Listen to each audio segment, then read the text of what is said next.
On this recording, I am going to ask you to also close your eyes because I will be speaking with my eyes closed. So you might as well treat this recording as a podcast where you're only listening to the sound of the voice of a speaker. And so even though you can see me with my eyes closed, I am asking you to just feel what I'm saying. Because of course you can feel what I'm saying, but normally you are not doing that. Normally you are not feeling what a person is saying. And that's not necessarily because you don't want to feel what that person is saying. It is more a habit to not feel what a person is saying than to actually become aware that you are able to feel what a person is saying.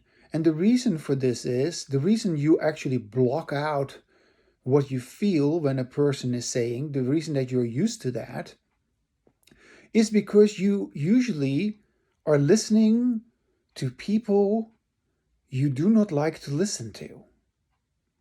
Yes, you have never admitted this, you have never acknowledged this for yourself, you have never been able to get clear about why this is.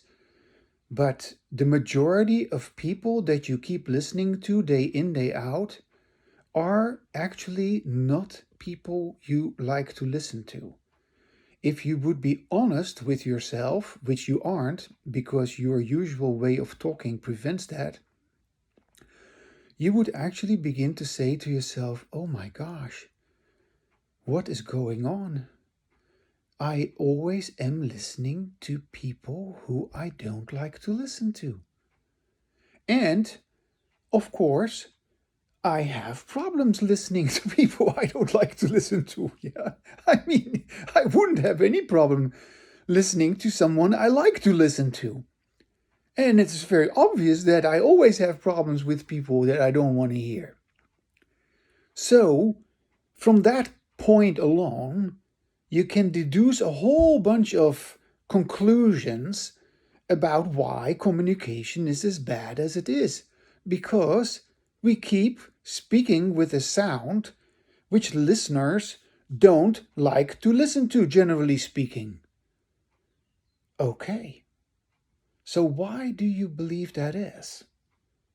Of course, you can say somebody is, I don't know, a bad speaker, or somebody is annoying, or somebody is, I don't know, rubbing you the wrong way, saying something you disagree with, and therefore you don't want to listen to it.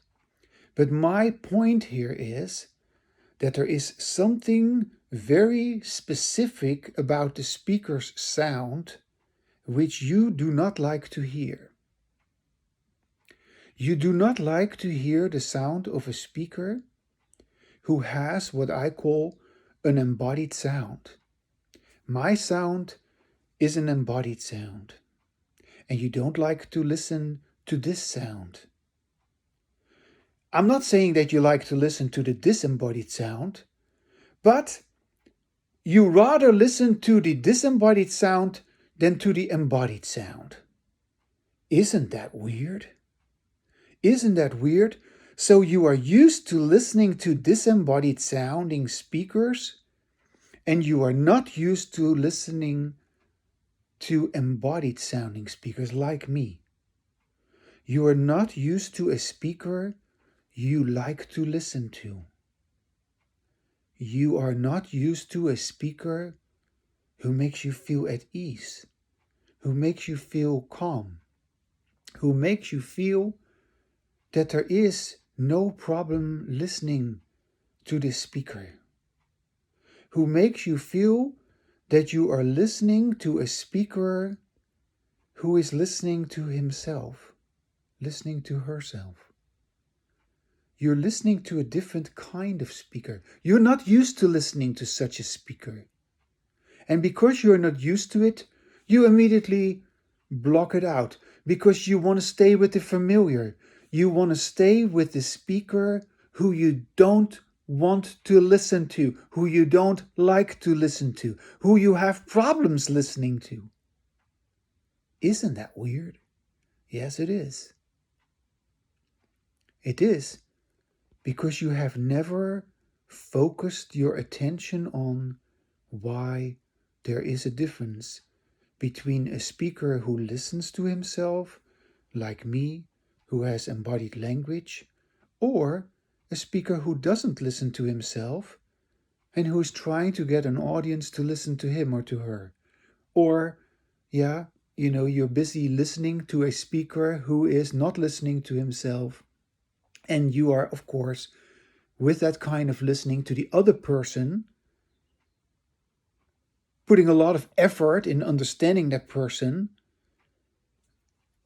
trying to overcome all kinds of hesitation and I don't know, you annoyances and distractions, and yeah, you feel irritated, you feel agitated, you feel hyped up because of such a speaker that you don't like to listen to. You feel upset, you feel humiliated because such a speaker does not necessarily speak with a very, what is it, loud voice. Yeah, of course it can be that a person speaks with a very loud and demanding voice, yeah, coercively, but a person can also sound really smooth, like a snake oil salesman, kind of like Kevin Newsom. Yeah, typical guy, very sly, very, yeah, very smooth talking, uh yeah, guy who is full of himself. Oh yeah, and there's of course snake oil salesmen like him, and then there's of course all the soothsayers, yeah, the preachers, who with their voice make you feel as if you are listening to somebody who is kind, somebody who is respectful, somebody who is calm, somebody who is distinguished. And in fact, you are listening to a person who is just pretending to be that way, who's pretending to know what they know, who's pretending to be certain, who's pretending to have your needs, uh, yeah, in view, who pretending to care about you, when in fact, such a person doesn't care about you at all. Such a person only cares about his own objective, of course, which is to be in power, to have the attention, to be able to implement whatever ideas he has so that he can gain more power, so that he or she can continue to do what they are doing without being held accountable, because such people, and I really would like you to pay attention to this aspect about disembodied language. Such people with disembodied language are never ever accountable. We all know the saying, hey, speaker, it is not what you say, but how you say it. But when do we ever get to actually say this to any speaker, anywhere, anytime, so that the speaker is actually beginning to listen to himself or herself, so that the speaker actually acknowledges, oh, I'm sorry, I was talking out of my ass. I was just talking at you, not with you. Oh, I'm sorry. I was on automatic pilot. I was engaging in disembodied language. I was not listening to myself. So that the speaker can say, thank you for actually supporting me in my new way of talking, which is, of course, the way of talking in which I, as a speaker, listen to myself, which is embodied language. It has never happened. If anyone would suggest to a speaker, hey, hey, Biden, hey, Schumer, hey, Nancy Pelosi, hey, Kamala Harris, hey, Ilhan Omar, you are not listening to yourself. Can you listen to yourself? Of course you can listen to yourself. Then you speak very differently. Then you speak so differently. You say something differently. And I'm not saying here that people on the Republican side are doing a great job listening to themselves. Don't get me wrong. For the most part, people on the Republican side, they are also not listening to themselves. However, they are not as much against the freedom of speech as left-wing people are. They are not the ones who are canceling people the way left-wing people are. They are not the ones who refuse to have a conversation as left people are.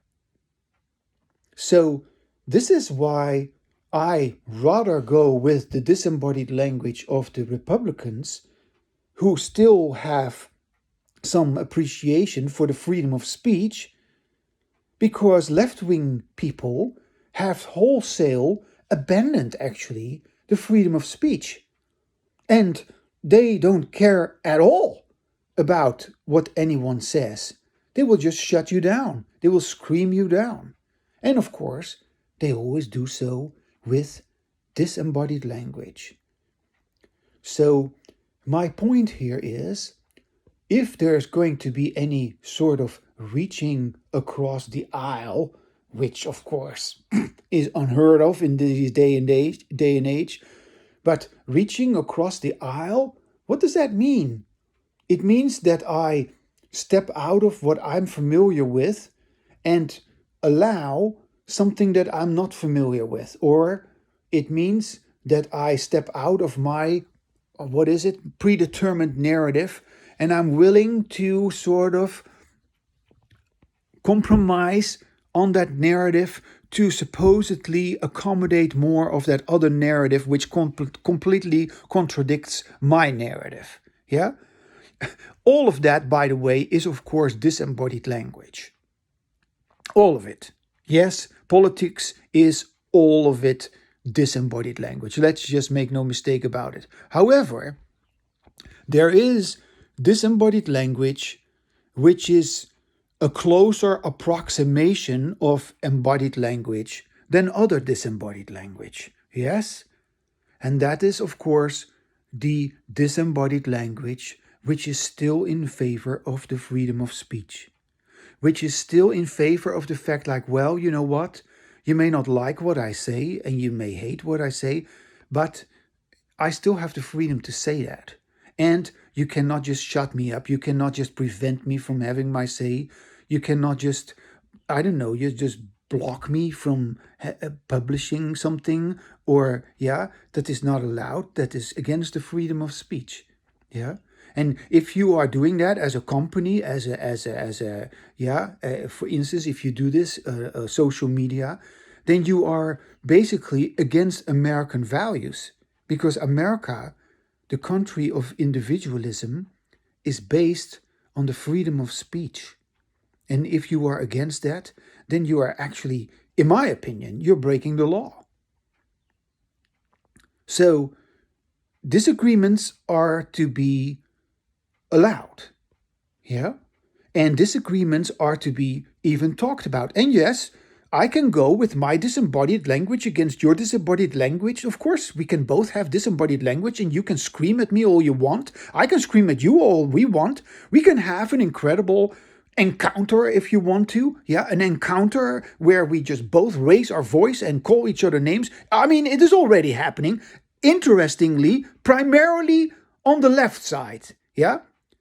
It's not the right-wing people who are using foul language and who are cussing out all kinds of left-wing people with all kind of bad words, yeah?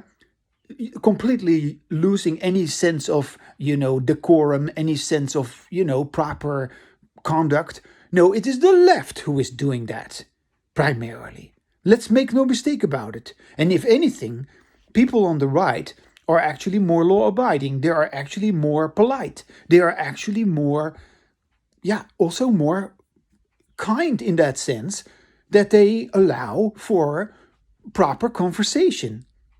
And so, however, I consider myself more aligned, of course, with right-wing politics because I am in favor of the freedom of speech, and I will never step away from that because it is the freedom of speech which allows us to have these conflicts, which also allows me to say, I don't care anything about this disgusting disembodied language. Yeah? And that also means that I am primarily not involved in any politics. But as I am doing on this particular video recording, when I speak about politics, do you hear how I raise my voice? Do you feel my intensity level? And I'm still talking with you with my eyes closed, okay?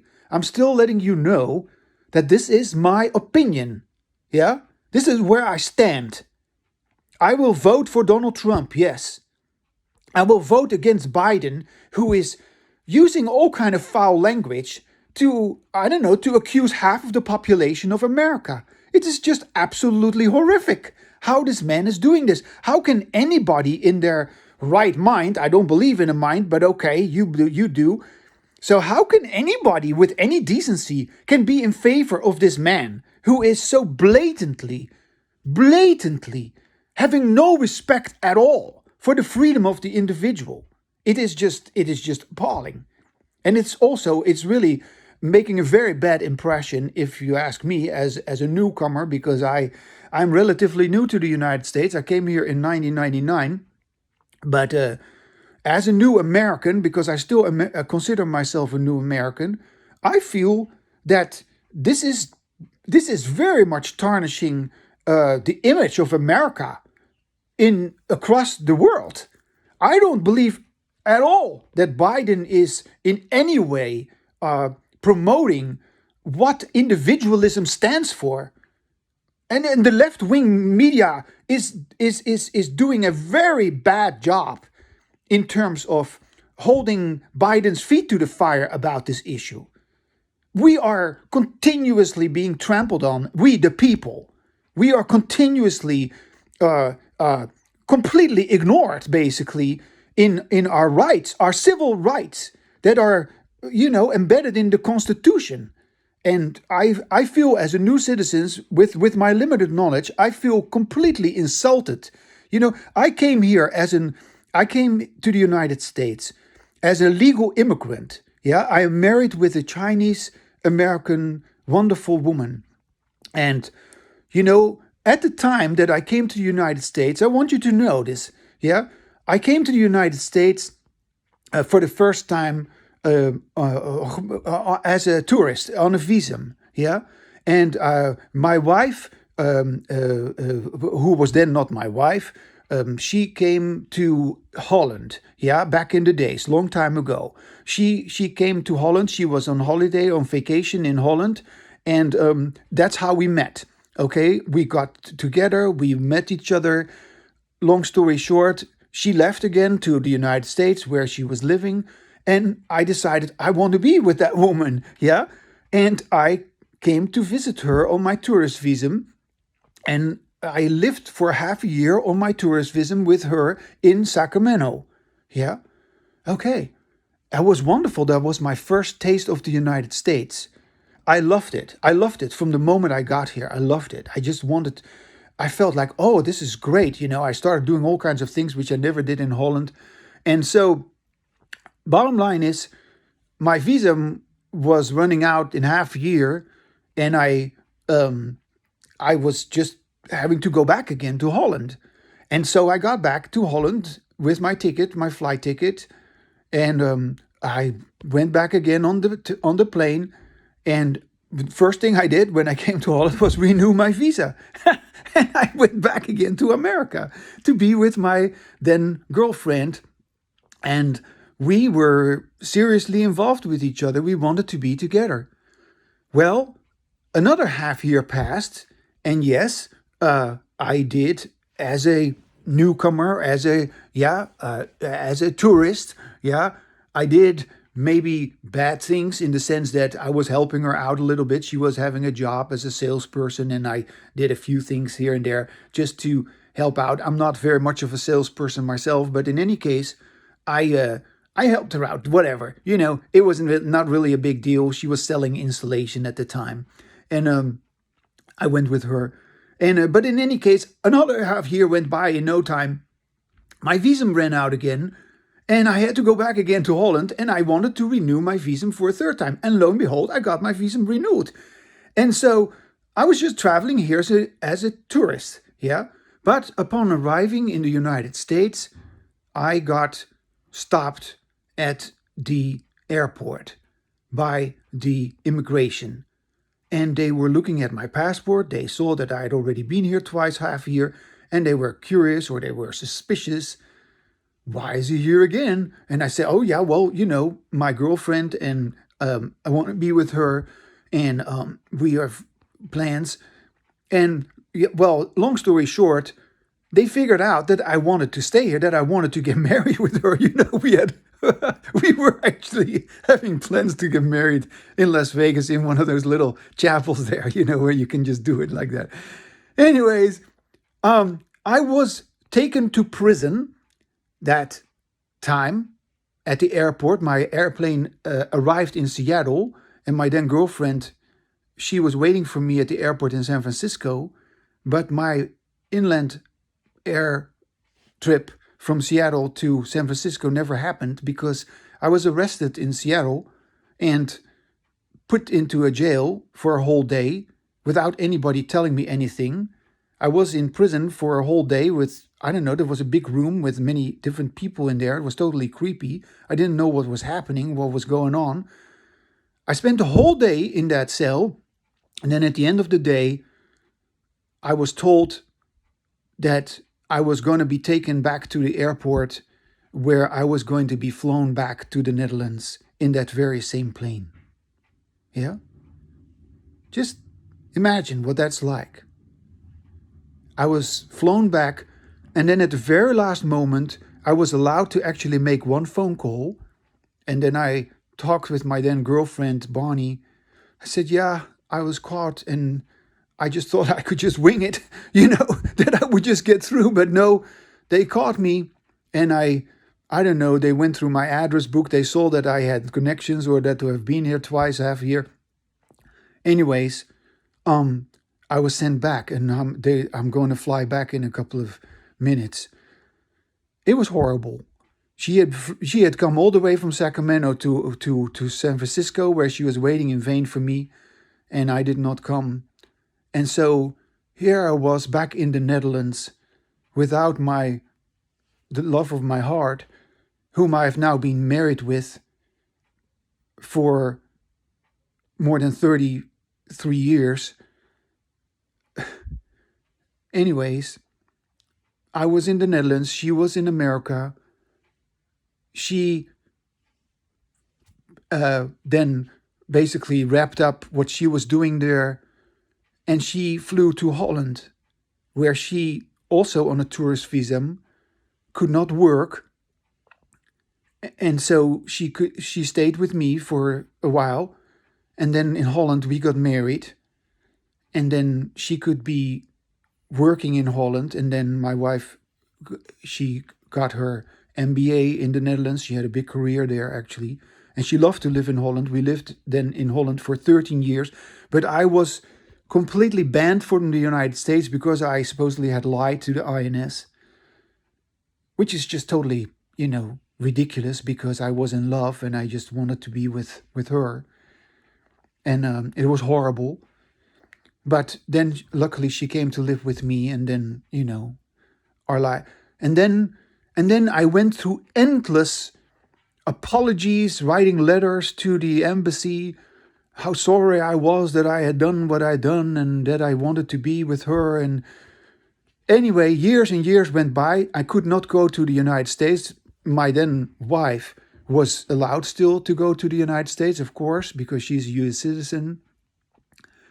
But then, after many years, finally, they said, okay, you are allowed to go back into the United States. And then luckily I was back, I went to visit her parents and so forth. But we were still living in Holland. We would still return to Holland because that's where we lived. We had our house there and everything. And but I'm just saying, I'm also an immigrant. Yeah, I happen to come from Holland. I lost a lot of money on that flight ticket. I lost a lot of wealth also that we had built it up because I had lived 2 times half a year in Sacramento. All of that basically also because Bonnie had to come to live with me in Holland. She had to sell everything. Anyways, it was a very difficult time for us, but we overcome this.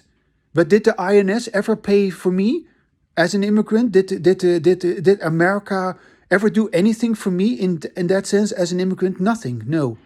But here I am, yeah? After endless apologies to the INS, here I am, a proud American, talking with you, yeah?